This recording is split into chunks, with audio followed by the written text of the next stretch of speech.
Good morning to all my dear students of class 12 science. Now today we will discuss the new chapter vector in 2D. As you know that your last chapter differential equation has been finished in the previous video, and if you have still any problem regarding to that chapter, then you can share your problem with me. Now today is a turn of a new chapter vector in 2D. So first of all we have to clear the basic concept regarding to the vector. Vector basically is divided into two parts. First of all vector in 2D and then vector in 3D. Clear? So vector in 2D we have some basic concept. First of all, that what is a vector, what is the definition of vector, which physical quantities is said to be vector. So first of all, the first definition of vector is those physical quantities is said to be a vector in which we have a magnitude plus direction.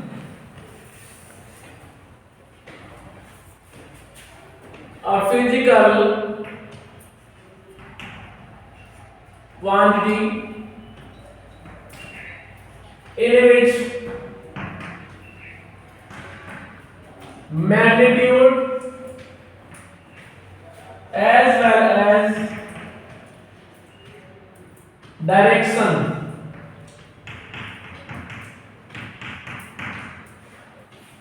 वो quantity जिनमें magnitude और direction दोनों available होता है उनको बोलते हैं हम vector. Magnitude is a scalar quantity, but whenever we have a direction, then that quantity means scalar quantity will be converted into a vector. Basically we have a two type of quantity. One of them is scalar, another is vector. So scalar are those quantity in which we have only magnitude, direction is not available. But those quantity in which we have a magnitude as well as direction, then such type of quantity is said to be a vector. Clear? So we have two type of quantity, vector and scalar. Scalar are those quantity in which we have a only magnitude, and vector are those quantity in which we have a magnitude plus direction. ठीक है, तो आपके दिमाग में ये बात ये आ रही होगी भी डायरेक्शन कहाँ से मिलती है, डायरेक्शन कौन देता है. डायरेक्शन देने का जो काम होता है वो एक्सिस के अलोंग वर्क कर रहे यूनिट वेक्टर का होता है. एक्स एक्सिस के अलोंग वर्क करता है आई कैप, वाई के अलोंग वर्कआउट करता है जे कैप और जेड के अलोंग वर्कआउट करता है के कैप. ये जो हम बोल रहे हैं आई कैप, जो कैप है उसका मतलब क्या होता है, जिन वेक्टर के ऊपर कैप लगा होता है उनको बोलते हैं हम यूनिट वेक्टर. जैसे कि आई कैप, जे कैप, के कैप. ठीक है, एक होता है सिंपल वेक्टर को रिप्रेजेंट करना. हम वेक्टर क्वांटिटी को रिप्रेजेंट करते हैं सिंपली उनके ऊपर एरो लगा करके. यदि किसी के ऊपर एरो लगा हुआ है इट मीन्स वो अपने आप में वेक्टर को रिप्रेजेंट कर रहा है. किसी के ऊपर कैप लगा हुआ है तो वो रिप्रेजेंट कर रहा है फिर यूनिट वेक्टर को. Unit vector is represent by cap. So I cap, J cap and K cap, these are unit vector along the x axis, y axis and z axis. x axis के along direction देने का जो work होता है, जो जिम्मेदारी होती है वो आई कैप की होती है. वाई एक्सिस के अलोंग डायरेक्शन देने की जो रेस्पॉन्सिबिलिटी है वो जे कैप की होती है, वो उस रोड के अलोंग वर्कआउट करता है। जेड एक्सिस के अलोंग के कैप वर्कआउट करता है। So these are 3 unit vector which works along the 3 rod X axis, Y axis and Z axis. So magnitude को डायरेक्शन देने की जिम्मेदारी इन यूनिट वेक्टर की होती है। ठीक है, समझ में आ गया कुछ? तो इस तरह से आप याद रखें कि वेक्टर क्या होता है, स्केलर क्या होता है। अब आगे हम पढ़ेंगे कुछ बेसिक डेफिनेशन, जैसे कि जीरो वेक्टर, को इनिशियल वेक्टर, पैरेलल वेक्टर, इस तरह से। ठीक है, तो सबसे पहले यहाँ पे थोड़ा सा आप ये जान लें, vector are those quantity in which we have a magnitude plus direction, and scalar are those quantity in which we have only magnitude, direction is not available. Clear? चलिए, इसके बाद आता है zero vector, then unit vector, coinitial, collinear, equal and negative of vector. These definitions is in your NCERT page number 427 ध्यान से देख सकते हैं आप। Zero vector are those vector in which initial and terminal point coincide. Means zero vector are those vector जिनमें उनका initial point भी, means जहाँ से स्टार्ट कर रहे हैं वो और जहाँ एंड कर रहे हैं वो सेम होता है। ठीक है, zero vector are those vector in which initial and terminal means ending point, both are same. Such type of vector is said to be a zero vector and it represent by zero के ऊपर लगा देंगे आप arrow, it represent by this। ठीक है, जैसे कि a b such type of vector is said to be a zero vector in which initial and terminal point coincide. Initial भी वही होता है, टर्मिनल भी वही होता है, तो उनको बोलते हैं हम zero vector. Now unit vector are those vector whose magnitude is always a 1। ऐसे वेक्टर जिनका हमने मैग्नीट्यूड निकाला और वो हमारे पास 1 आ जाए, तो ऐसे वेक्टर को बोलते हैं हम यूनिट वेक्टर। अब आप कहेंगे सर ये कैसे निकलता है मैग्नीट्यूड, तो आपको हम अभी सिखाएंगे कुछ देर के बाद में कि किसी वेक्टर का हम कैसे निकालते हैं मैग्नीट्यूड। ठीक है, बस अभी आप इतना ध्यान रखें कि एक ऐसा वेक्टर जिसका मैग्नीट्यूड 1 होता है उसको हम बोलते हैं यूनिट वेक्टर। उसको हम रिप्रेजेंट करते हैं फिर कैप के थ्रू, जैसे कि आई कैप, जे कैप, के cap. Now third topic is को इनिशियल वेक्टर। को इनिशियल वेक्टर वो वेक्टर होते हैं जिनका स्टार्टिंग पॉइंट तो सेम होता है बट टर्मिनल पॉइंट के बारे में हम कुछ भी अनाउंस नहीं कर सकते।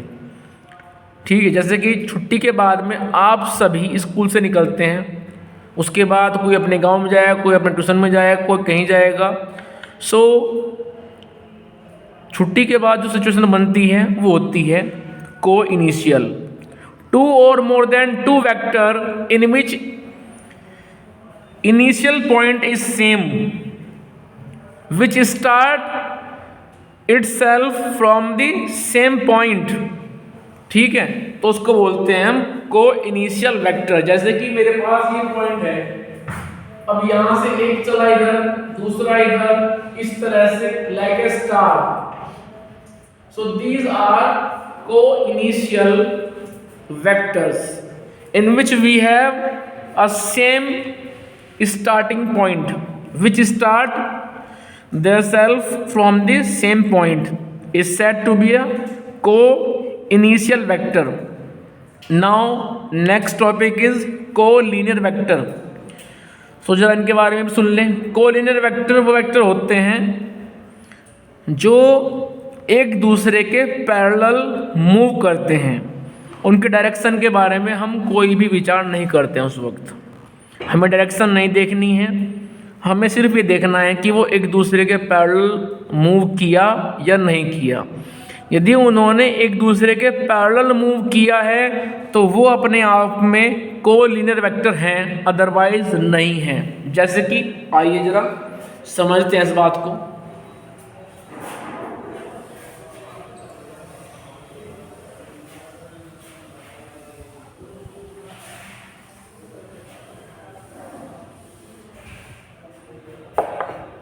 देखिए, मान लीजिए एक वेक्टर चल रहा है इधर, दूसरा आ रहा है इधर, तीसरा जा रहा है फिर उधर, तो ये तीनों के तीनों वेक्टर एक दूसरे के पैरेलल हैं।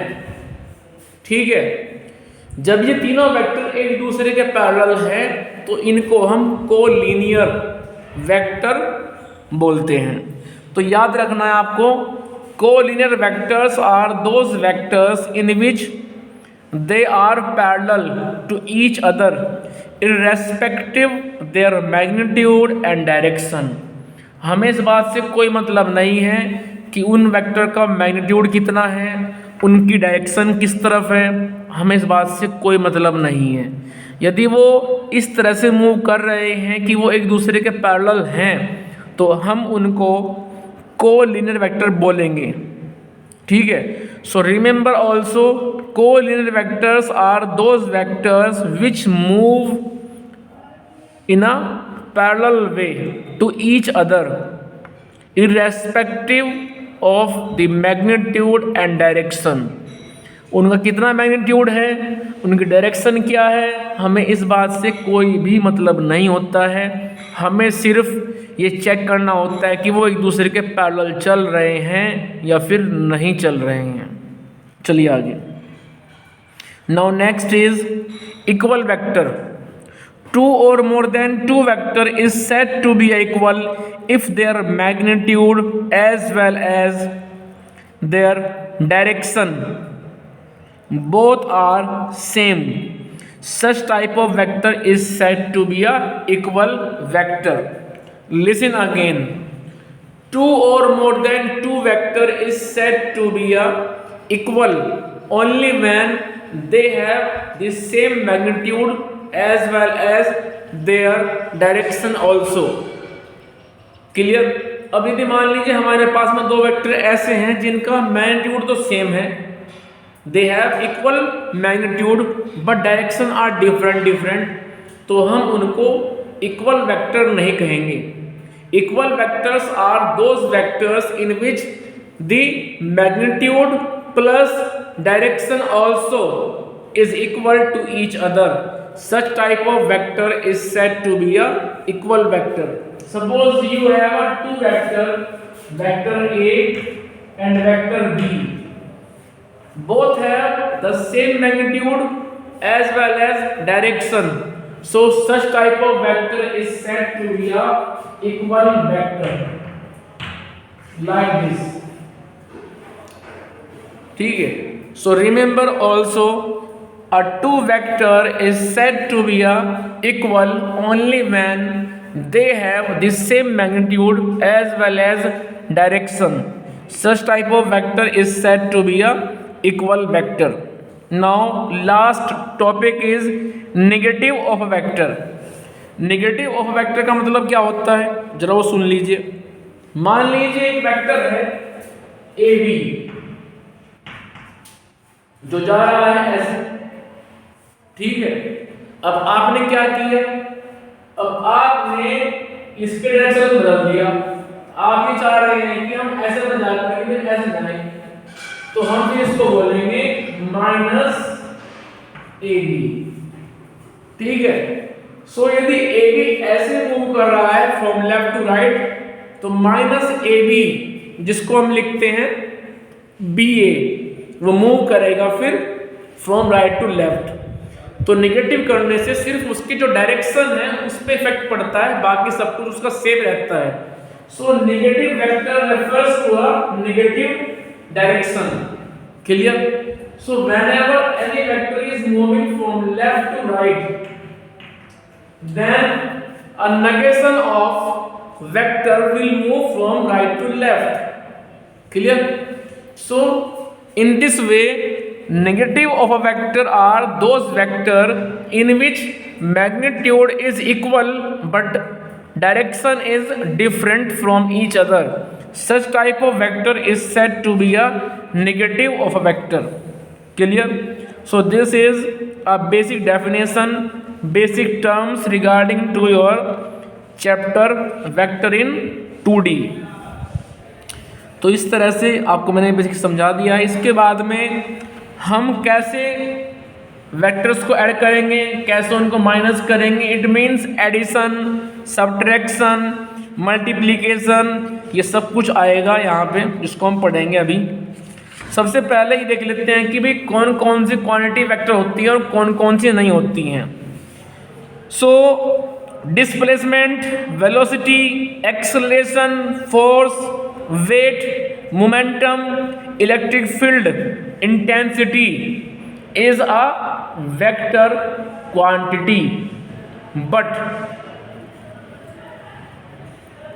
remember always distance, speed, area, volume, temperature, work, money, voltage, density, resistance, etc. are totally scalar quantities. दोबारा फिर सुन लीजिए। Length, mass, time, distance, speed, area, volume, temperature, work, money, voltage, density, resistance, these are totally scalar quantities, but displacement, velocity, acceleration, force, weight, momentum, electric field, intensity, these are totally vector quantity. So these are the vector and scalar. Now exercise 10.1 ये आप करेंगे और 10.1 में question number 1 हम बाद में करेंगे। जल्दी से आइए पेज नंबर 428। बाकी जो बच गया है टॉपिक वो हम डिस्कस करेंगे नेक्स्ट वीडियो में। अभी हम 10.1 को फिनिश कर लेते हैं फटाफट। 10.1 में क्वेश्चन नंबर 1 हम बाद में कराएंगे आपको। क्वेश्चन नंबर देखिए आप 2, classify the following measures as a scalar and a vector. In question number 2 हमें क्लासीफाई करना है कि इनमें से कौन कौन स्केलर है और कौन कौन वेक्टर है। क्लियर?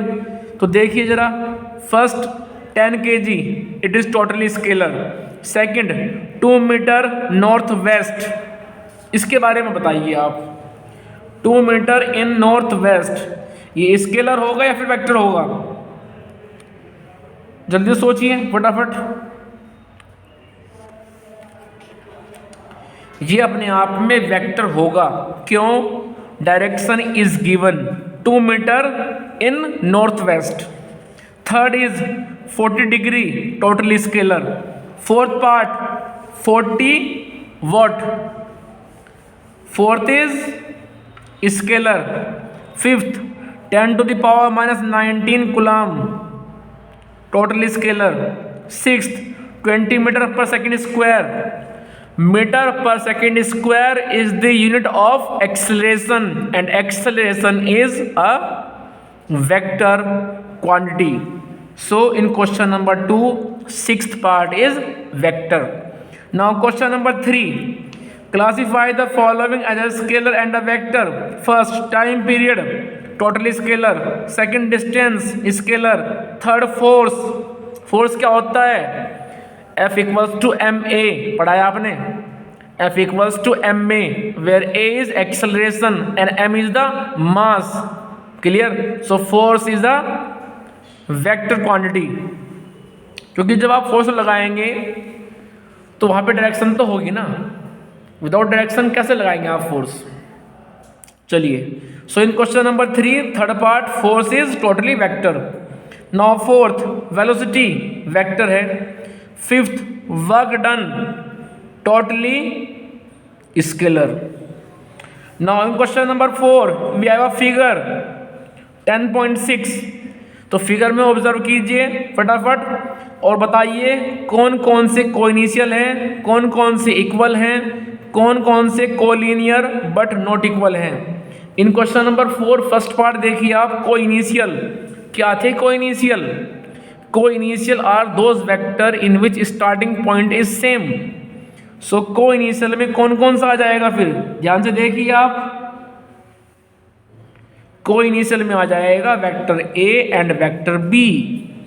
देखो ध्यान से, vector A and vector B ये अपने आप में हो गए हैं कोइनिशियल।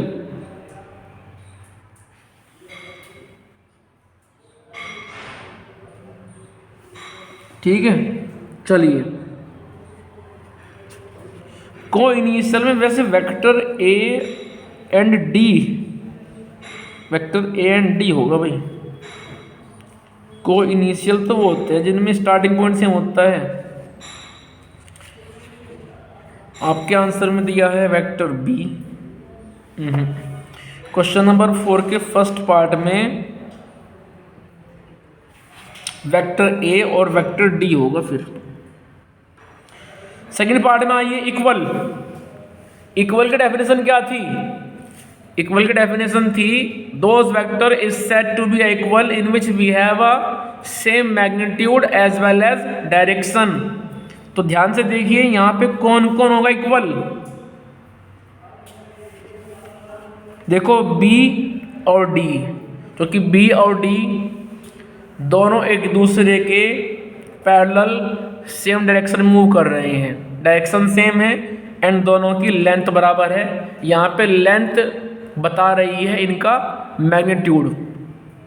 सो B and D both are equal. In third part collinear but not equal. इसमें क्या करेंगे आप? Collinear but not equal. क्या थे collinear?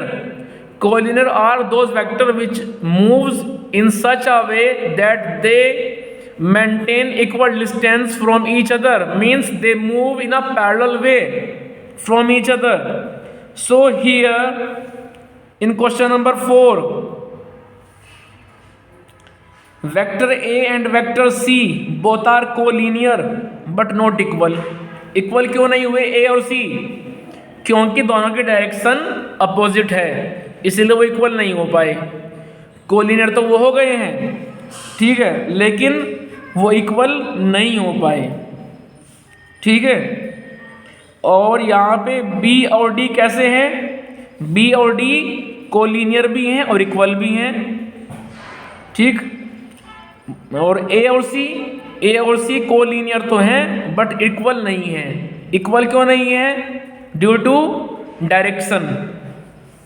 In question number 5 answer the following as a true and false. First part A and minus A are collinear. Yes, it is true. क्योंकि collinear में क्या होता है? कोलिनियर में सिर्फ हम चेक करते हैं उनकी डायरेक्शन। सॉरी, कोलिनियर में हम सिर्फ चेक करते हैं कि वो एक दूसरे के पैरेलल मूव करने चाहिए। तो जिधर A जाएगा उसका अपोजिट माइनस A जाएगा, बट वो एक दूसरे के पैरेलल तो होंगे ना, और जब पैरेलल होंगे तो कोलिनियर भी होंगे। तो फर्स्ट पार्ट ट्रू है। Second part, two collinear vector are always equal in magnitude. वो कह रहे हैं कि यदि दो वेक्टर अपने आप में कोलिनियर होते हैं, ऐसे दो वेक्टर जो अपने आप में कोलिनियर हैं वो हमेशा इक्वल होते हैं मैग्नीट्यूड में।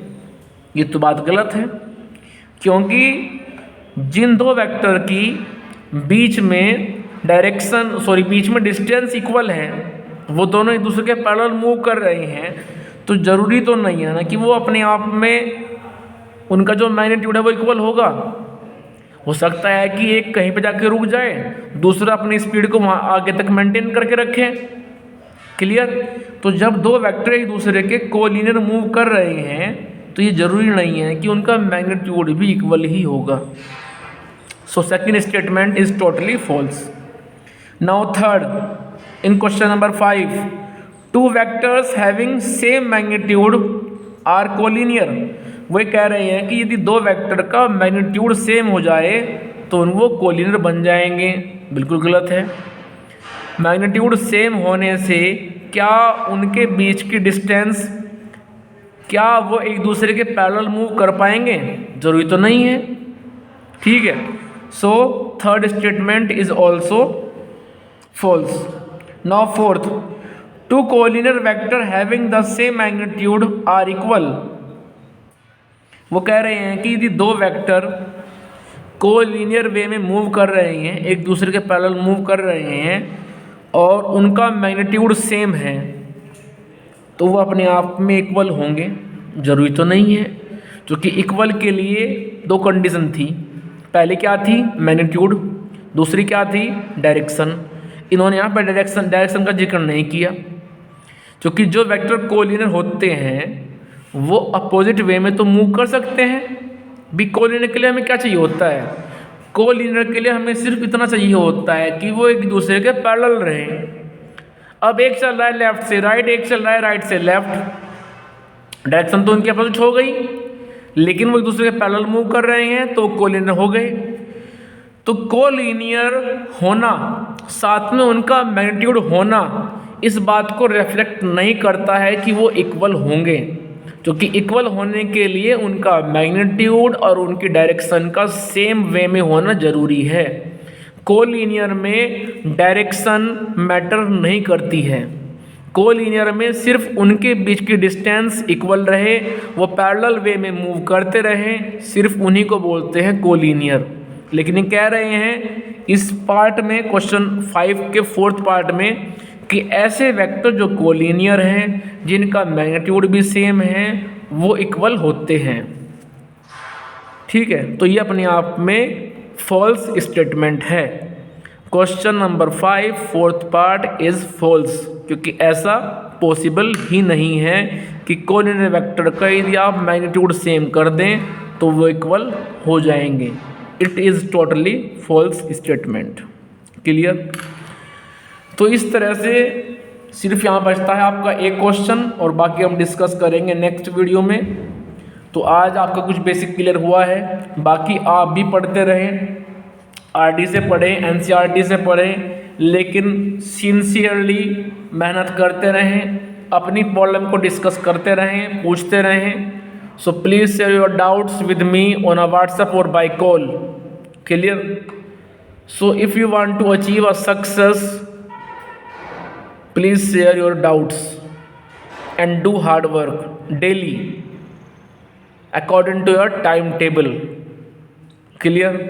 और जब आप सोच रहे हैं कि बस हम तो 1-2 दिन में कर लेंगे या बाद में कर लेंगे, तो बेटा वो टाइम कभी नहीं आता है। ठीक है, टाइम निकल जाएगा और आप कुछ कर नहीं पाओगे। So do practice daily in a well manner according to the time table.